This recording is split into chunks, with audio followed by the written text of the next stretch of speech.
اعوذ باللہ من الشیطان الرجیم بسم اللہ الرحمن الرحیم یا ایہا الذین آمنوا کونوا قوامین بالقسط شہداء للہ ولو علی انفسکم او الوالدین والاقربین ان یکن غنیا او فقیرا فاللہ اولا بہما فلا تتبعوا الہوى ان تعدلوا وان تلووا او تعرضوا فإن اللہ کان بما تعملون خبیرا یا ایہا الذین آمنوا باللہ ورسولہ والکتاب الذی نزل علی رسولہ والکتاب الذی انزل من قبل ومن يكفر بالله وملائكته وكتبه ورسله واليوم الآخر فقد ضل ضلالا بعيدا إن الذين آمنوا ثم كفروا ثم آمنوا ثم كفروا ثم ازدادوا كفرا لم يكن الله ليغفر لهم ولا ليهديهم سبيلا۔ اے ایمان والو، ہو جاؤ انصاف قائم کرنے والو، ہو جاؤ انصاف قائم کرنے والے، اللہ کی خاطر گواہی دینے والے، اگرچہ یہ گواہی دینا تمہاری ذات کے ہی خلاف کیوں نہ ہو یا والدین اور رشتہ دار کے خلاف ہو۔ جس کے خلاف گواہی دی جا رہی ہے وہ اگرچہ وہ خواہ مالدار ہو یا فقیر، اللہ تم سے زیادہ ان دونوں کا خیر خواہ ہے، لہذا تم ایسی خواہشات کی پیروی نہ کرو جو تمہیں انصاف کرنے سے روک لے، اور اگر تم نے توڑ مروڑ کر پیش کیا یا یہ کہ تم نے سچی گواہی دینے سے اعراض کیا تو اس بات کو جان لو کہ اللہ تمہارے تمام اعمال سے باخبر ہے۔ اے ایمان والو، ایمان لاؤ اللہ پر اور اس کے رسول پر اور اس کتاب پر جو اس نے اپنے رسول پر بھیجا ہے اور اس کتاب پر جو اس نے اس سے پہلے نازل کیا ہے، اور جو شخص اللہ کا انکار کرے گا اور اس کے فرشتوں کا اور اس کی کتابوں کا اور اس کے رسولوں کا اور قیامت کے دن کا، تو یقیناً وہ دور کی گمراہی میں جا پڑا ہے۔ یقیناً وہ لوگ جو ایمان لائے پھر انہوں نے کفر کیا، پھر ایمان لائے پھر انہوں نے کفر کیا، پھر وہ کفر میں بڑھتے چلے گئے، تو اللہ ان کو معاف نہیں کرے گا اور نہ ہی ان کو صحیح راہ کی رہنمائی کرے گا۔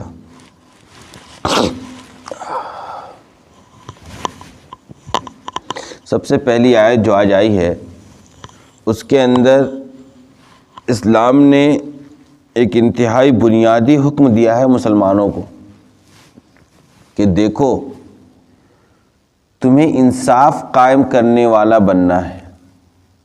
کیا قائم کرنے والا بننا ہے؟ انصاف قائم کرنے والا بننا ہے اور اللہ کی خاطر گواہی دینے والا بننا ہے۔ اگرچہ یہ گواہی جو تم دے رہے ہو یہ تمہاری ذات کے ہی خلاف کیوں نہ ہو، یا یہ کہ تمہارے رشتہ دار اور تمہارے والدین کے خلاف ہی کیوں نہ ہو۔ مطلب یہ ہے کہ اگر کوئی معاملہ ہو جائے اور وہاں گواہی دینے کا مسئلہ پیش آئے، آپ گواہ بن رہے ہوں، تو آپ کو ہر حال میں حق کا ساتھ دینا ہے، آپ کو ہر حال میں سچی گواہی دینی ہے، اگرچہ اس سچی گواہی دینے کے نتیجے میں نقصان آپ کی ذات کا ہی کیوں نہ ہو رہا۔ بات یہیں پر ختم ہو جانی چاہیے، یعنی خود کا ہی نقصان کیوں نہ ہو، خود کے خلاف ہی گواہی دینی کیوں نہ پڑ رہا ہو، چاہے جائے کہ والدین، رشتہ دار یا خاندان یا قبیلہ یا برادری یا ملک یا دوسرے تعلقات کو تو پیچھے ہی چھوڑ دیجئے، تمہارے خلاف بھی اگر گواہی پڑ رہی ہو تب بھی تمہاری ذمہ داری یہ ہے کہ تمہیں کیا کرنا ہے، انصاف کے ساتھ سچی گواہی دینی ہے، تمہیں جھوٹی گواہی نہیں دینی ہے۔ اگرچہ جھوٹی گواہی دینے میں تم بچ جاؤ یا تمہارے والدین بچ جائے یا تمہارے رشتہ دار بچ جائے یا تم کسی کو بچا لو۔ آ رہی بات سمجھ میں؟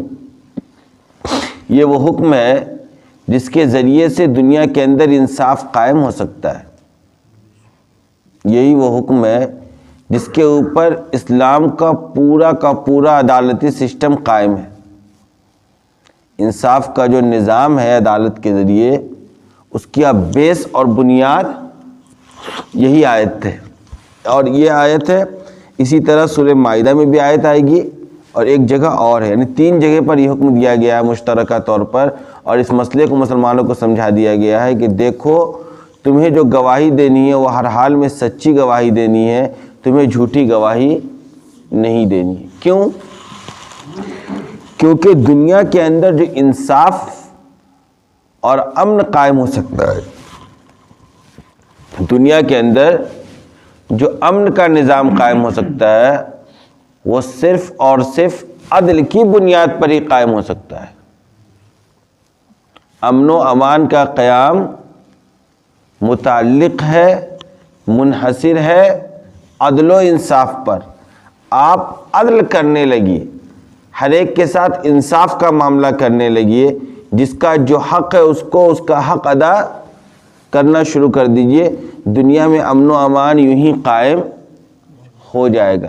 آج دنیا بڑی سی بڑی کانفرنس کرتی ہے، بڑا سا بڑا اجلاس کرتی ہے، پوری دنیا ایک جگہ جمع ہو کر بیٹھ جاتی ہے اور یہ تجاویز پاس ہوا کرتی ہے کہ بھائی پوری دنیا کے اندر کیا چاہیے؟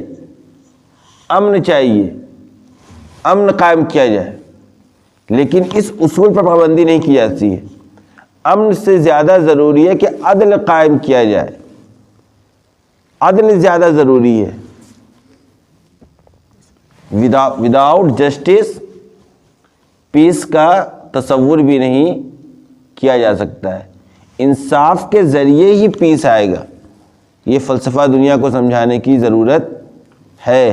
سارا اختلاف، سارا تناؤ، سارا جنگ، ساری لڑائیاں، خواہ وہ 2 لوگوں کے درمیان ہو، 2 خاندانوں کے درمیان ہو، 2 قوموں کے درمیان ہو، 2 ملکوں کے درمیان ہو، اس کی بنیاد ہے یہ کہ ایک نے دوسرے کے حق کو مار رکھا ہے، ایک نے دوسرے کے حق پر قبضہ کر رکھا ہے، ایک دوسرے کا حق ادا نہیں کر رہا ہے، ایک دوسرے کے ساتھ انصاف اور عدل کا معاملہ نہیں کر رہا ہے. اسی بنیاد پر دنیا کے اندر بدامنی پھیلی ہوئی ہے. بدامنی کی بنیاد عدل کا نہ کرنا ہے، انصاف کا نہ کرنا ہے. اور اس کے لیے اسلام نے اصول بتلایا کہ تمہیں انصاف پر قائم رہنا ہے، انصاف قائم کرنے والا بننا ہے، عدل قائم کرنے والا بننا ہے، خواہ اس عدل قائم کرنے کے نتیجے میں تمہاری ذات کا ہی نقصان کیوں نہ ہو. آ رہی بات سمجھ میں؟ یہ ہے ذہنیت سازی اسلام کا. اسلام کی ذہنیت سازی یہ ہے کہ تمہارے خلاف ہی گواہی کیوں نہ پڑ رہی ہو، عدالت کے اندر تم گواہ بن رہے ہو، یا کسی معاملے کے اندر تم گواہ بن رہے ہو، کسی مسئلے کے اندر تمہیں گواہ بننے کا موقع مل رہا ہے، تو تمہیں صرف اور صرف اللہ کے خاطر اللہ کو سامنے رکھ کر سچی گواہی دینی ہے، بھلے اس کے نتیجے میں تمہیں پھانسی پر کیوں نہ چڑھایا جائے، بھلے اس کے نتیجے میں تمہارے والدین کے خلاف سزاؤں کا اعلان کیوں نہ ہو، بھلے ہی اس گواہی کے نتیجے میں تمہارے رشتہ داروں کو جیلوں کے اندر کیوں نہ ڈالا جائے. تمہیں انصاف کا دامن کسی بھی حالت میں نہیں چھوڑنا ہے. کہا آگے دیکھیے، بنیادی طور پر اس بنیاد کو اسلام نے ختم کر دیا جس بنیاد پر لوگ جھوٹی گواہی دیتے ہیں. جس بنیاد پر لوگ جھوٹی گواہی دیتے ہیں، اس بنیاد کو اس آیت کے اندر بھی اور سورہ مائدہ کے اندر بھی باضابطہ اسلام نے اس بنیاد کو ہی ختم کر دیا. اسلام کا نظام یہ کہ وہ کوئی قانون بناتا ہے تو اس کے اندر ان راہوں کو بھی مسدود کر دیتا ہے جن راہوں سے اس قانون کے خلاف کرنے کا راستہ کھلتا ہے. آ رہی بات سمجھ میں؟ کہا دیکھو، اگرچہ جس کے خلاف گواہی دی جا رہی ہے وہ مالدار ہو یا غریب، اگرچہ وہ مالدار ہو یا غریب ہو، اللہ ان دونوں کا تم سے زیادہ خیر خواہ ہے. فاللہ اولا بہما. کیا مطلب؟ مطلب یہ کہ انسان عام طور پر جھوٹی گواہی کب دیتا ہے یا انصاف سے کام کب نہیں لیتا ہے. 2 صورت ہوتی ہے. ایک صورت یہ ہوتی ہے کہ جس کے خلاف گواہی دینی ہے وہ عام طور پر مالدار ہوتا ہے، وہ یا تو مالدار طبقے سے ہوتا ہے، تو لوگ مروت میں ان کا ساتھ دے دیتے ہیں. کس میں ساتھ دیتے ہیں؟ مروت میں ان کا ساتھ دے دیتے ہیں کہ بھائی اگر ان کے خلاف گواہی دے دیں گے تو ہمیں بہت سارے دوسرے نقصان اٹھانے پڑیں گے. سماج اور معاشرے میں ان کا بہت بڑا احسان ہے، اور ان کے خلاف گواہی پڑ جائے محلے میں اور محلہ ان کا بائیکاٹ کر دے تو محلے کو بہت سارے دوسرے فوائد سے محروم ہونا پڑے گا. آ رہی بات سمجھ میں؟ عام طور پر مالدار طبقے کے مروت میں لوگ گواہی سچی نہیں دیتے ہیں، اور اگر گواہی دینے کا موقع آ جائے غریبوں کے خلاف تو لوگ اس بنیاد پر نہیں دیتے ہیں کہ یہ بیچارہ یوں ہی غریب ہے، اس کے خلاف گواہی پڑ جائے گی تو اس کا اور نقصان ہو جائے گا. آ رہی بات سمجھ میں؟ یہ دو تصور عام طور پر لوگوں کے ذہن و دماغ میں تک، بھائی امریکہ کے خلاف نہیں بولیں گے. کیوں؟ امریکہ کے خلاف بول دیں گے تو بہت سے ملکوں کو قرضہ وہ دے رہا ہے، وہ کل سے قرضہ دینا بند کر دے گا. یہ کہ ہم کسی غریب ملک کے خلاف نہیں بولیں گے، یوں ہی بیچارے کے کھانے کے لالے پڑے ہوئے بول دیں گے تو اور دنیا ان کی بائیکاٹ کر دے گی. یہی تصور ہوتا ہے عام طور پر. ایک اور بنیادی وجہ کیا ہوتی ہے کسی کے خلاف جھوٹی گواہی دینے کی؟ قرآن نے سورہ مائدہ میں کہا وَلَا يَجْرِمَنَّكُمْ شَنَآنُ قَوْمٍ أَن يَصُدُّوكُمْ عَنِ الْمَسْجِدِ الْحَرَامِ أَن تَعْتَدُوا. بہرحال اس آیت کا مفہوم یہ ہے کہ تمہیں کسی قوم کی دشمنی اس بات پر نہ ابھارے کہ تم اس کے خلاف انصاف نہ کرو. عام طور پر لوگ جھوٹی گواہی کے ارے فلاں کا معاملہ ہے، فلاں سے تو میرا خاندانی لڑائی چل رہا ہے بہت دنوں سے، آج تو موقع ملا ہے اس سے دشمنی نکالنے کی. آ رہی بات سمجھ میں؟ قرآن نے کہا دیکھو کسی قوم سے تمہاری دشمنی، قوم مراد لے لے آپ، کوئی فرد مراد لے لے، کوئی خاندان مراد لے لے، کوئی ملک مراد لے لے، کسی ملک سے تمہاری دشمنی تمہیں اس بات پر نہ ابھار دے کہ تم انصاف سے کام نہ کرو. ان دونوں جڑوں کو اسلام نے بند کر دیا. دیکھو یہی بنیادی وجہ ہے دو تین جس کی بنیاد پر لوگ جھوٹی گواہی دیتے ہیں. تو ایک تو کسی قوم کی دشمنی تمہیں اس بات پر نہ ابھارے کسی بھی حالت میں، بلکہ تمہارا کام کیا ہے؟ انصاف قائم کرنا.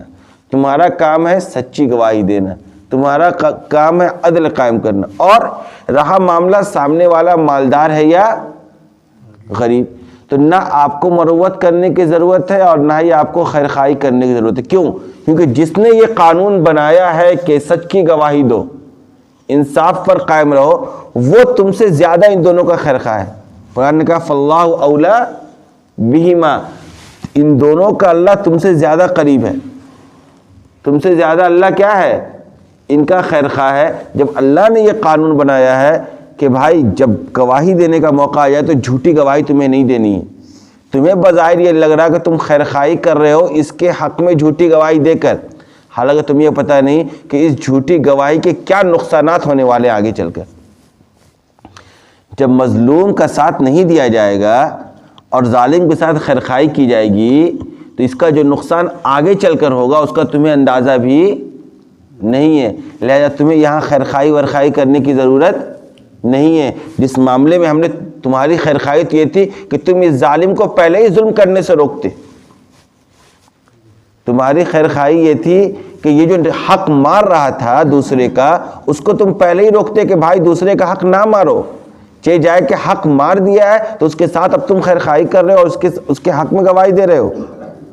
یہ خیرخواہی نہیں ہے کہ اگر مالدار ہے تو اس کی مروت میں اور غریب ہے تو اس کے مدد کو لے کر آپ جھوٹی گواہی دے دے. قرآن کہ یکن غنیا او فقیرا فاللہ اولیٰ بہما، لہذا کہا فلا تتبعوا الہوی ان تعدلوا، لہذا تم کسی ایسی خواہشات کی پیروی نہ کرو جو تمہیں انصاف کرنے سے روک دے. یہ خواہشات ہی تو ہے کہ اس کی مروت میں آپ کی خواہش ہی تو ہے کہ بھائی غریب ہے اس کی مدد کر دی جائے، جھوٹی گواہی دے، کیا بگڑتا ہے؟ کہا نہیں، تمہیں کسی ایسی خواہش کی پیروی نہیں کرنی جو تمہیں انصاف کرنے سے روک دے، بلکہ تمہیں صرف اور صرف انصاف پر قائم رہنا ہے. اور انصاف پر قائم رہنے کے لیے اسلام نے جو خطوط دی ہیں، اسلام نے جو رہنمائیاں دی ہیں، اسلام نے جو قانون بنایا ہے اس قانون کو تمہیں فالو کرنا ہے. تبھی دنیا کے اندر امن و امان قائم ہو سکتا ہے. جب تک آپ حق بات نہیں کہیں گے امن و امان کا قیام کا تصور کیا ہے؟ محمل ہے، محمل لغو ہے. حق بات آپ کو کہنی ہوگی خواہ وہ آپ کے خلاف ہی کیوں نہیں. یعنی کیا ذہنیت سازی کی گئی، وَلَوْ عَلَىٰ أَنفُسِكُمْ. لوگ دیکھتے ہیں ارے ہمارے یہ جو آپ سنتے ہیں نا ایک لفظ تعصب، ایک لفظ سنتے ہیں نا تعصب، عصبیت، اس کا مفہوم ہم اور آپ کیا سمجھتے ہیں بتائیے؟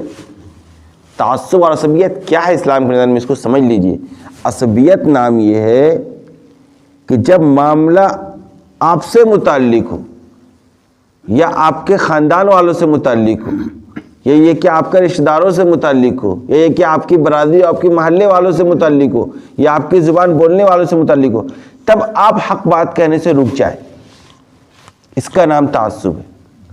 تعصب اس کا نام نہیں ہے کہ آپ اپنے لوگوں کی مدد کر رہے ہیں، تعصب اس کا نام ہے کہ ایک معاملہ ہوا دو لوگوں کے درمیان، آپ ان دونوں میں سے کوئی آپ کا رشتہ دار نہیں لگتا ہے تو آپ جا کے سچی سچی گواہی دے دیں، لیکن معاملہ دو لوگوں کے درمیان ہو، ایک اس میں آپ کا بھائی ہے، ایک اس میں آپ کا رشتہ دار ہے، یا ایک اس میں آپ کا پڑوسی اور آپ کا ہم زبان یا آپ کے ملک کا رہنے والا ہے، لہذا وہاں پر آپ انصاف قائم کرنے سے رک جائیں اور حق کی بات کہنے سے آپ باز آ جائیں، اس کا نام تعصب ہے۔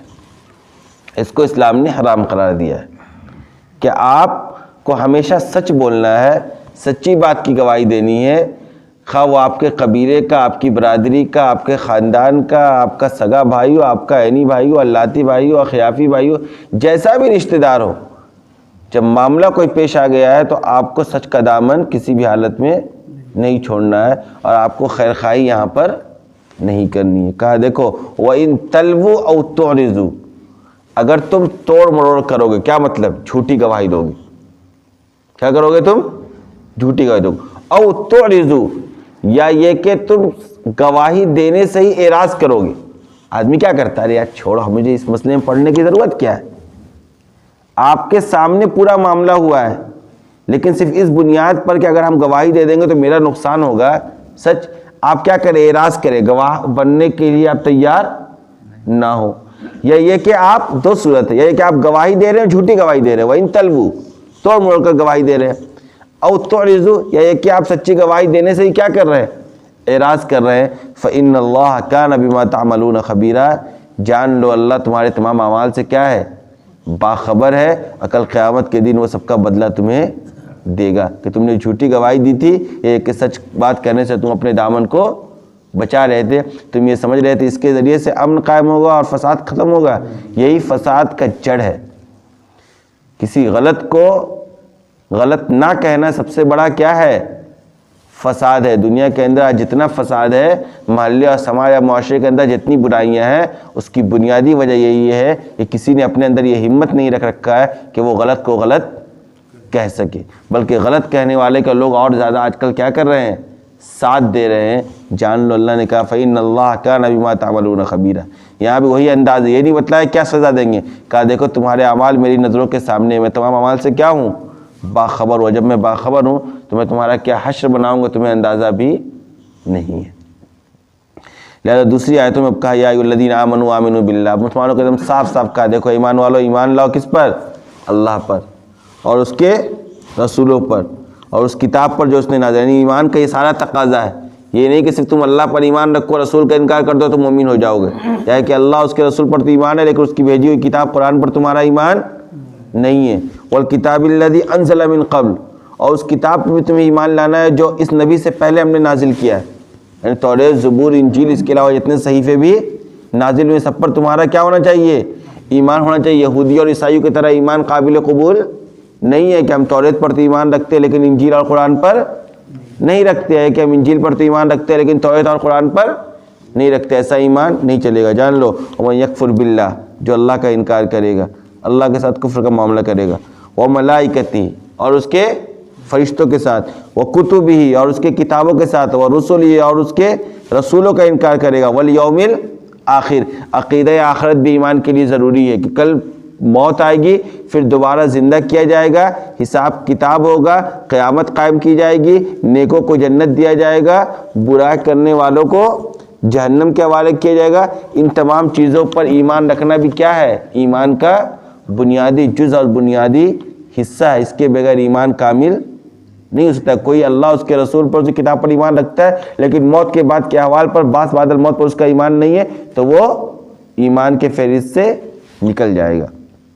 کہا جو ان سب چیزوں کا انکار کرے گا فقد ضل ضلالا بعیدا، تو وہ دور کی گمراہی میں جا کر پڑ گیا ہے، بہت دور کی گمراہی میں جا کر وہ گر چکا۔ وہ یہ نہ سمجھے کہ میں کس پر ہوں، ہدایت پر ہوں۔ دنیا کی وہ تمام قوموں اور تمام مذاہب کے لوگوں کے لیے قرآن کا صاف صاف اعلان ہے کہ جو اللہ کا، اللہ کی کتابوں کا، اللہ کے فرشتوں کا، اللہ کے رسولوں کا اور قیامت کے دن کا کیا ہے؟ منکر ہے، وہ دور کی گمراہی میں پڑا ہوا ہے. وہ یہ نہ سمجھے کہ میں کامیاب ہوں یا یہ کہ میں ہدایت یافتہ ہوں. کہ ان الذین آمنوا، وہ لوگ جو ایمان لائے پھر کفر کیا، پھر ایمان لائے پھر کفر کیا، پھر کفر میں بڑھتے چلے گئے، اللہ نہ ان کو معاف کرے گا نہ ان کو صحیح راستہ دکھلائے گا. یعنی اس آیت سے مراد منافقین ہے کہ یہ مسلمانوں کے سامنے آتے تھے تو اپنے ایمان کا اظہار کرتے تھے، اور جہاں کافروں کے پاس جاتے تھے تو وہاں ان کے سامنے کہتے تھے ہم تو تمہارے ساتھ ہیں، کفر کا انکار کرتے تھے. پھر جب مسلمانوں کا سابقہ ہو جائے تو مسلمانوں کے سامنے ایمان کا اقرار کرتے تھے، اور پھر جب کافروں کے پاس جاتے تھے تو کفر کا اظہار کرتے تھے. کہا اور پھر نتیجہ یہ ہو کہ یہ لوگ کفر میں بڑھتے چلے گئے. لم یکن اللہ لیغفر لهم، ایسے لوگوں کو اللہ معاف نہیں کرے. کیا مطلب؟ ان کے اس بدعمالیوں کی وجہ سے اللہ تعالیٰ کی رحمت ان سے سلب ہو گئی. اب اللہ ان کو ایسی توفیق نہیں دے گا جس کی بنیاد پر ان کے گناہ معاف ہو جائے. ورنہ حقیقت یہ ہے کہ انسان لاکھ کفر کرے، اگر وہ توبہ کرتا ہے سچے دل سے اور ایمان کے دامن میں داخل ہو جاتا ہے تو اللہ تبارک و تعالیٰ اس کے سارے پچھلے گناہوں کو معاف کر دیتا ہے. اس آیت کا مطلب یہ ہے کہ اس کے بار بار اس طرح کے عمل کرنے کی وجہ سے اللہ تعالیٰ کی رحمت اس سے دور ہو جاتی ہے. پھر اس کو توبہ کی توفیق ہی نہیں ہوتی ہے، اور جب توبہ کی توفیق نہیں ہوگی تو مغفرت کا دروازہ بھی نہیں کھلے گا اور نہ ہی اس کی صحیح رہنمائی کی جائے گی. اللہ تبارک و تعالیٰ ہم سب کی حفاظت فرمائے. وآخر دعوانا